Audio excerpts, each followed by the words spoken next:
नागपूरमध्ये ओबीसी समाजाचं आंदोलन सुरू आहे. या आंदोलनातून या मोर्चातून विजय वडेट्टीवार बोलतात. थेट जाऊयात.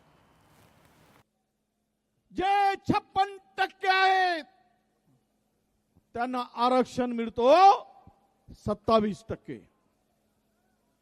27%च्या आरक्षणामध्ये 56% समाज एससी एसटी धरला, यामध्ये जर मिसळवलं तर आपला समाज हा जवळपास 85% जातो. 85% लोकांना 52% आरक्षण आणि 15% लोकांना 48% आरक्षण ही शुद्ध चाणक्य नीती आहे, हे आपण लक्षात घेतलं पाहिजे. अरे इथंच तर गळा कापला जातोय. तुमच्यामध्ये भांडण लावून 15%चं सरकार तुमच्यावर अतिक्रमण करून उद्या आरक्षण रद्द करण्यासाठी तुमच्यामध्ये भांडण लावण्याचं काम करतो आहे. कधी समजा, कधी तुमच्या लक्षात येईल ज्या सरकारने 2 सप्टेंबरचा जी.आर. काढला, तो जी.आर. वाचाल तर हे कुठले नाचे आणि सोंगे आहेत, सोंगे आहेत की पोंगे आहेत हे तुमच्या लक्षात येईल. अरे 200 374 जातीवर एका जरांगेच्या भरोशावर तुम्ही निवडून आलात. तुम्ही सांगत होतात माझा डीएनए ओबीसी आहे. मग तुमचा डीएनए ओबीसी आहे तर तुम्हाला 374 जातींनी त्या खुर्चीवर बसवलं, त्यांचा विसर तुम्हाला कसा पडला? त्यांच्यावर अन्याय करण्याची हिम्मत कशी झाली? हा जी.आर. ओबीसी मध्ये घुसखोरी करून ओबीसीच्या मानेवर सुरी चालवण्याचं काम या सरकारच्या माध्यमातून होत आहे. हे मी या ठिकाणी आपण कोणालाही माझ्या मंचावर आणा, हे मी सिद्ध करून दाखवेल. म्हणून माननीय मुख्यमंत्री महोदयाकडे गेलो होतो ना मी, की साहेब आमचा जी.आर. रद्द करा. या जी.आर. नुसार ओबीसी कुठे दिसणार नाही. जेवढ्या रिक्रुटमेंट होत आहेत तुम्हाला सांगतो मान्यवरांनो, विदर्भामध्ये जेवढ्या जागा भरल्या जात आहेत त्यातील ओबीसीच्या सर्व जागा या मराठवाडा आणि पश्चिम महाराष्ट्रातील मराठा समाजाने घेतलेले ओबीसी प्रमाणपत्र आहेत, त्यांची निवड होत आहे. स्थानिक एकही इथे नोकरीवर लागत नाहीये. काल परवा मुंबई नागपूर कॉर्पोरेशन मध्ये भरती झाली, एकही माणूस, एकही नोकरी विदर्भातल्या माणसाला मिळाली नाही. आमच्याकडे जेवढे कृषी सहाय्यक आलेत, माहिती काढा, जिल्ह्यात तालुक्यात एकही माणूस आपला नाही. नोकऱ्या संपवून टाकल्या जात आहेत आणि मोठ्या समाजाला हे सर्व आरक्षण दिलं जात आहे. अरे आम्ही महाराजांनी, छत्रपती शिवाजी महाराजांचं नाव घेतो. त्यांनी 18 पगड जातीला 12 बलुते दारांना घेऊन हे राज्य स्थापन केलं. 12 बलुतेदारांची काळजी महाराजांनी घेतली. परंतु हा जरांगे आमच्या मुळावर उठला आहे आणि हे फडणवीसांचं सरकार आम्हाला मुळापासून संपवण्याचं काम करायसाठी जरांगे पुढे झुकला आहे. म्हणून शुद्धीवर आणण्यासाठी आजचा हा मोर्चा आहे की सुधर जाओ, होश में आओ, नाही तर तुम्हाला तुमची जागा दाखवल्याशिवाय राहणार नाही. हे या ठिकाणी आहे. काय म्हणतात जरांगे? म्हणजे राजकारण करायला निघाले म्हणतात. आम्ही राजकारण करायला निघालो असतो. गेली 15-20 दिवस सातत्यानं ओबीसीच्या लोकांना हे समजावून देण्याचं काम आम्ही करतो. अरे इथे कोणाचा तरी फोटो आहे का? कोणत्या नेत्याचा फोटो लावलाय? वडेट्टीवारांचा फोटो कुठे दिसला? अरे आमदारकी गेली खड्ड्यात. माझ्या 372 जातीवर अन्याय होत असेल तर वडेट्टीवार उतरणार मैदानात, कशाची पर्वा करणार नाही, कशाची चिंता करणार नाही. सत्ता पद हे आज आहे उद्या नाही आहे. पण ओबीसी बांधवाचं संरक्षण करणं, त्यांच्या हक्काचं संरक्षण करणं हे आमचं पहिलं काम आहे. म्हणून मी मैदानात उतरलो आहे. माझे सर्व सहकारी मैदानात उतरले आहेत. त्याची पर्वा आम्ही केली नाही. आणि कोण मूर्ख आहे? ह्या मराठ्यांना समजत नाही. अरे बाबा, माझी लेकरं तो जरांग्या म्हणते, तुझी लेकरं आमची काय बकरे? तुझी लेकरं आमचे बकरं. ईडब्ल्यूएस मध्ये त्यांना 10% आरक्षण मधून 8.5% आरक्षणाचा फायदा मराठा समाजाला मिळतोय. 8.5%. आता नोकरी मिळत आहे ना बाबा. काल आम्ही एमपीएससीचा निकाल पाहिला. एमपीएससीच्या निकालामध्ये जो कटाप आहे, तो कटाप जर तुम्ही लक्षात घेतला तर यातून या कटाप मध्ये एमपीएससीच्या ओबीसीचा कटाप 485 ओबीसीचा आणि ईडब्ल्यूएसचा कटाप 450 आहे. आता तुम्ही सांगा, ओबीसी मध्ये स्पर्धा आहे का ईडब्ल्यूएस मध्ये आहे? या बैताड जरांगेला हे समजतच नाही. अरे फायदा मराठा तरुणांचा कुठे आहे? आणि आम्ही पहिलेच 10x10च्या खोलीमध्ये 50 जण झोपतात, तर का आमच्या उरावर झोपायला पाठवतेस? कुठे मिळणार आम्हाला हक्क आमचा? अरे घ्यायचं असेल तर आमचा बळी मराठा समाजाच्या, मी सर्व नेत्यांना सांगतोय, आम्ही विरोधात नाही तुमच्या.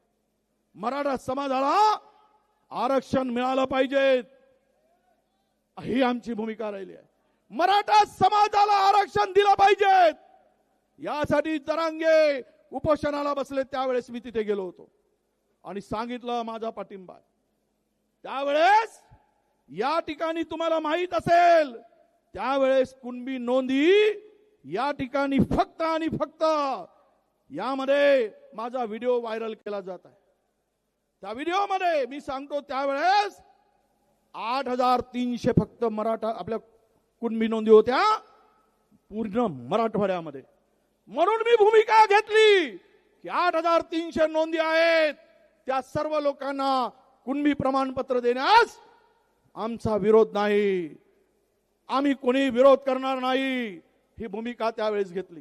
परंतु ज्यावेळेस शिंदे समिती आली, त्या शिफारशीनंतर मराठवाड्यामध्ये 2 वर्षामध्ये मागच्या 2,41,000 प्रमाणपत्र वाटले गेली. 2,41,000 आणि आज रोज 1000 प्रमाणपत्र वाटली जात आहे. म्हणजेच पूर्ण मराठा समाज ओबीसी मध्ये आला तर एमबीबीएस मध्ये तुमचा नंबर लागणार नाही, मेडिकल मध्ये लागणार नाही, इंजिनियर मध्ये लागणार नाही, नोकरी मिळणार नाही. कारण पहिलवान ते आहेत, हिंद केसरी ते आहेत, तुम्ही पहिलवान ते आहेत आणि आम्ही काय आहोत? कुपोषित आहोत. कुपोषित माणसाला घराबाहेर काढण्याचं काम होईल आणि यामधून सर्वात नुकसान कोणाचं होणार आहे? मी ते जबाबदारीने सांगतो आहे. मराठा समाज जर आला तर आता उपवर्गीकरणाचं काम सरकार करत आहे आणि त्यामध्ये जर कुणबी समाजाला त्यामध्ये टाकलं मराठ्याबरोबर सर्वे करून, तर माझ्या विदर्भातला ओरिजिनल हा ओबीसी कुणबी उद्ध्वस्त झाल्याशिवाय राहणार नाही, हे आपण लक्षात घेतलं पाहिजे. ही लढाई काही आम्ही आमच्यासाठी लढत नाही आहोत. ही लढाईमध्ये उतरलो, परवा केली नाही. मुख्यमंत्र्यांनी विनंती केली तरी मानलो नाही, कारण ओबीसीचं रक्त आहे. अरे मायक्रो ओबीसी असेल तरी वडेट्टीवार कुठल्या भीतीला, कुठल्या धमकीला भीक घालत नाही, कारण सच्चाई के लिए हम लड़ने वाले हैं, झूठों से डरने वाले हम नहीं है, हे आम्ही दाखवून दिलं आहे. आणि यासाठी आपल्याला बांधवानो, हा GR रद्द केल्याशिवाय आता आपल्याला थांबायचं नाही आहे. काय तकलादू काम आहे हो. या संदर्भात आमच्या मनोहर पाटील, मनोहर भाऊ GR काढला. यामध्ये स्थानिक चौकशी अहवाल यांना अर्जदार यांची पार्श्वभूमी सामाजिक कशी निवडायची यासाठी हा फॉर्म आहे. या फॉर्म मध्ये काय आहे माहिती आहे काय? गावातील कुळातील इतर व्यक्तींना कुणबी जात प्रमाणपत्र मिळाले असल्यास त्या व्यक्तीचे नावे त्यांच्या अर्जदाराशी जोडा आणि प्रमाणपत्र देऊन द्या. शहाण्या हो, तुम्हाला अक्कल आहे आणि आम्हाला अक्कल नाही. त्याच्या पलीकडं नातेवाईकांनी प्रमाणपत्र दिलं तरी तो पात्र होईल. त्याच्या पलीकडे जाऊन जातीबद्दल कोणताही पुरावा नसल्यास त्याबाबत प्रमाणपत्र दिले असल्यास त्यालाही ओबीसी देऊन टाका. आणि मग त्यामध्ये सामाजिक पार्श्वभूमी कशी, तर कुणबींशी संबंधित सण उत्सव, उदाहरणार्थ बैलपोळा साजरे होतात का? आता ज्याच्या घरी बैल तो जोडीने ते पोळ्यात साजरा करतो. परंतु बैलजोडी साजरी केले, बैलजोडी म्हणजे पोळा साजरा केला की तो ओबीसी झाला, हे न्यायामध्ये दाखवलाय. आणि त्याही पुढे जाऊन पुन्हा काय म्हटलं आहे, कुणबी आपले पूर्वजांचा पेहराव हा धोतर, पूर्वजांचा पेहराव धोतर, फटका, लुगडा, सोडी होती काय? तुझ्या आजोबानं पाहिलं काय? आमच्या आजोबानं का हा पॅन्ट घालून फिरत होता? आमचा आजोबा काय जीन्सचा पॅन्ट घालत होता? अरे सर्वांचेच पूर्वज हे धोतरच घालत होते. सर्वांचे पूर्वज आजा या लुगडच घालत होत्या. पण हे जर घालत असतील धोतर, फटका, लुगडा, चोडी, तोही कान ओबीसी, तोही कुणबी, हे असे शहाणपणाचे जे आर काढले. याच्या पुढे जाऊन पाय सांगतो आपल्याला, मूळ गावात समान आडनावाची कुटुंबे व नातेवाईक कुणबा करून बहुसंख्येनं राहत असतील तरी त्याला ओबीसी देऊन टाका. काय चाललंय, कुठे घेऊन चाललाय महाराष्ट्राला? अरे आमच्यामध्ये भांडण लावायचं काम केलं. हा जे आर काढला आणि सरकार पुरस्कृत, अरे बसा 2 मिनिट, त्या 2-4 उभे आहेत ते तुमच्या मुळावर उठला हा जे आर, तुमचा उद्ध्वस्त करणारा हा जे आर, तुम्हाला बर्बाद करणारा हा जे आर आहे. हा जे आर जर रद्द झाला नाही तो तुमची पिढी तुम्हाला माफ करणार नाही. म्हणून बसा. त्या गोंदियाचे आता येऊन गेलेत ना आमचे बबलू भाऊ, कुठे गेले? जेवढ्या पोलीस भरती झाल्या त्यात गोंदियाचा एकही नाही. पूर्ण मराठवाड्यातून ओबीसीच्या ठिकाणी तुम्हाला काही नाही. आता महायुतीचं सरकार, मुख्यमंत्री आणि 2 उपमुख्यमंत्री तुमच्या हातात घंटा देणार आहेत आणि ओबीसीनो घंटा हलवत बसा म्हणणार आहे. हलवा घंटा, वाजवा घंटा, खुर्ची आमची आणि तुमच्या हातात घंटा, हे चाललंय ना. सर्व जागा ते बळकावतील. म्हणून तुम्हाला विनंती करायला आलोय या मोर्चाच्या, फाट मोर्चाच्या माध्यमातून. आमची कोणाशी दुश्मनी नाही, मराठ्यांची अजिबात नाही. मराठा समाज बांधवांनो, हे आमच्या खूप जाती आहेत. अरे यातील जातीची अवस्था तुम्ही पाहाल, तुमच्या डोळ्यामध्ये अश्रू येतील. अशा प्रकारची आमची अवस्था आहे. म्हणून आम्हाला विनंती आहे आमची की तुम्ही आमच्यात येऊ नका. तुम्हाला स्वतंत्र मिळवा. तुम्ही स्वतंत्र घेत असाल तर आमची काही तुम्हाला विरोध नाही. जे तुम्हाला ईडब्ल्यूएस मध्ये आलंय त्यावेळेस आम्हीच पाठिंबा दिला आणि आम्ही सांगितलं की कोणत्याही हालतीत मराठा समाजातील गरीब व्यक्तींना न्याय मिळाला पाहिजे, ही आमची त्यामागची भूमिका होती. ओबीसी मध्ये कुठल्या जाती आहे, काय अवस्था आहे? गोपाळ, नाथजोगी, ओतारी, वासुदेव, नागजोगी, वडार, कुंभार, पांगुळ, मुस्लिम, मदारी, बंजारा, बोलोहार, बेलदार, सुतार, कुंभार, ढिवर, भोई, हे तर मी मोजकेच वाचून दाखवलं. याच्या पलीकडं खूप जाती आहेत. पण या जातीमध्ये जाऊन जरा एकदा पहा, जरा घ्या, तुला कळेल रे माझ्या बाप की हा आमच्या समाजाची काय अवस्था आहे. अरे 8 दिवस झाले ती आमच्या याच्या पोरीला, या समाजातल्या पोरीच्या डोक्याला तेल लागत नाही. 8 दिवस आंघोळ करू शकत नाही. त्याच्या पाळ्यावर, वस्त्यावर सांगतो पाणी सुद्धा मिळत नाही. इतकी वाईट अवस्था माझ्या बांधवांनो या ठिकाणी करून ठेवलेली आहे. आणि सांगतात की हे सरकार सांगतंय, मुख्यमंत्र्यांनी सांगितलं काय, तर म्हणे आम्ही मराठा समाजाला 13,500 कोटी रुपये दिलेत आणि 1.5 लाख मराठा तरुणांना आम्ही लोन दिलं, कर्ज दिलं. मग ओबीसीना किती दिलं? ओबीसी डीएनए वाल्यानं काय दिलं ओबीसीला? यांना जेसीबी घ्यायला, फोकलॅन घ्यायला, तुमचं स्कॉर्पिओ घ्यायला, धंदे करायला पैसे 13,500 कोटी आणि आमच्या महामंडळाला 500 कोटी, त्यांना 13,500 कोटी आणि ओबीसीच्या मंडळाला 500 कोटी. सारथी तुपाशी आणि महाज्योती उपाशी. हे जे खरं आहे, काय दिलं याला? ओ तो टोले जंग सारथीची इमारत पुण्यामध्ये, अजित दादा कोल्हापूरमध्ये सुंदर इमारत, एकदम काचाची इमारत, 8-9 मजली इमारत बांधून दिली. 500 कोटी रुपये खर्च केले त्या इमारतीवर. आणि आमची महाज्योतीची इमारत अजूनही भाड्याच्या घरात आहे, किरायाच्या घरात आहे. हे यांची दानत, हे ओबीसी कडे बघण्याचा दृष्टिकोन. म्हणून माझ्या बांधवांनो, या संदर्भात आपली भूमिका आता एकदा फिक्स करा. उद्या तुम्ही कुठेही दिसणार नाही, तुम्ही साफ होऊन जाणार. यासाठी माझी विनंती आहे आपल्याला की आपण आपल्या हक्काच्या संरक्षणासाठी कोणत्याही परिस्थितीमध्ये 2 सप्टेंबरचा GR हा रद्द झाला पाहिजे. हीच भूमिका ठेवून आपण पुढे यावं अशी माझी मागणी आहे, अशी आमची विनंती आहे. आणि हा मोर्चा, हा आक्रोश मोर्चा येतो अभी झाकी आहे.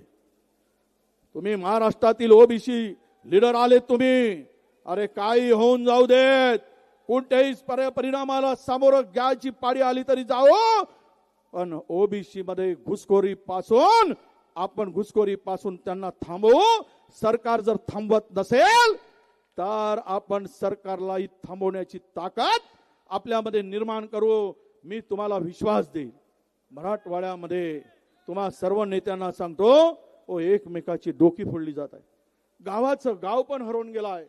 प्रचंड एकमेकाला मारहाण करून दोन जातीमध्ये आपल्याला आमची शक्ती विभागण्याचं काम सुरू आहे. हे म्हणतात जाऊन धनगर समाजाला आरक्षण देऊ आम्ही आदिवासी मधून, आणि आदिवासींच्या विरुद्ध उभे केले.